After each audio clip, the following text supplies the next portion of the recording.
Ayan mga langga, magluluto tayo ng laswa. Ang lulutuin natin ay papaya, saluyot, sitaw at talong.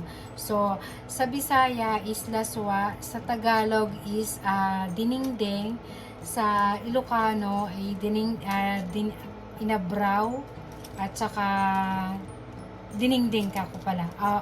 At sa Tagalog pala ay bulanglang. Ayan. So, pahintayin natin siyang pakuluin. And then, takpan muna natin siya.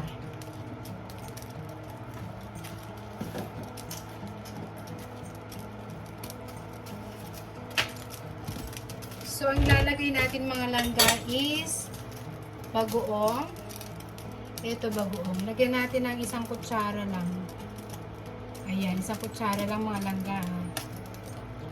So, mamaya pagka hindi pa siya complete ang lasa, dagdagan na lang natin ng something asin. So takpan muna natin, tapos pakuluin natin, saka ilalagay natin ang mga gulay. See you later mga langging. Ayan mga langga, kumukulo na. So lagay na natin ang papaya. So, ang sahog ko nga pala mga langga is hipon. Nakita nyo naman, nilagay ko isa-isa kanina. So, lagyan na natin ang papaya. Ay, nalaglag yung isa. So, ayun mga langga, ilagay muna natin ang papaya. After papaya ay saluyot. After saluyot, lagyan na natin ang sitaw at talong. So, takpan muna natin mga langging. So, lutuin muna natin siya ng mga 3 minutes or 5 minutes. So, ilagay na natin mamaya ang saluyot at sitaw at talong. Ayan mga langga, tingnan natin. Tumulo na siya.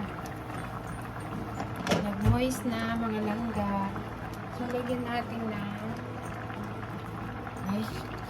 paminta na kaunti. Ayan. Check natin kung ano lasa. I'm sure napakalasa nitong mga langga. Ayan, napakasimpleng ulam hulog-hulog lang yan. So, nilagyan ko lang ng konting bagoong.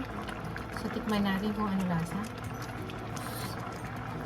Oh my God, so yummy. Ayan. Ayan, mamaya ilalagay natin ang kanyang mga ingredient. Takpan muna natin mga langging. Ayan mga langga, ilalagay na natin ang saluyot. Ayan. Wow, ang sarap. Looks so yummy. Yan, saluyot muna ilagay natin mga langga.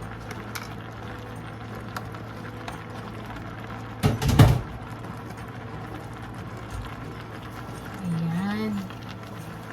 Napakasimple ng ulam ni RB Wonderlust. So, ito lang, okay na sa akin to mga langga. Napaka-the best na ulam ito. So, syempre, ilagay na natin itong sitaw, at saka may isang pirasong talong. So, okay na yan mga langga. Pwede na yan. Diba? Ayan, may natira pa yan.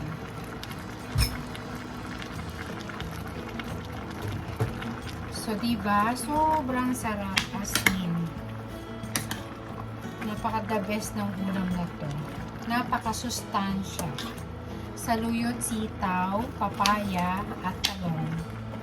So, diba mga langga? Oh, sarap. Sobrang paborito ko tong saluyot. Kasi tong saluyot is vitamin C. Mayaman sa vitamin C at gamot ito sa mga tuberculosis. Ayan. Siyempre, ang aking sahog ay pasayan. So, tikman natin mga langga. Ang sarap. Hindi ko na kailangan timplahan pa ng asin or sugar. Napaka-the best mga langga. So, shout out sa Team Solid Kalangga, Langga Make the Day, Langga Emeline, 19 Official. Yan, shout out sa lahat ng mga ka-YouTuber ko dyan, sa lahat ng nanonood sa aking mga video. At sa mga support niyo, maraming salamat po. So, bye-bye!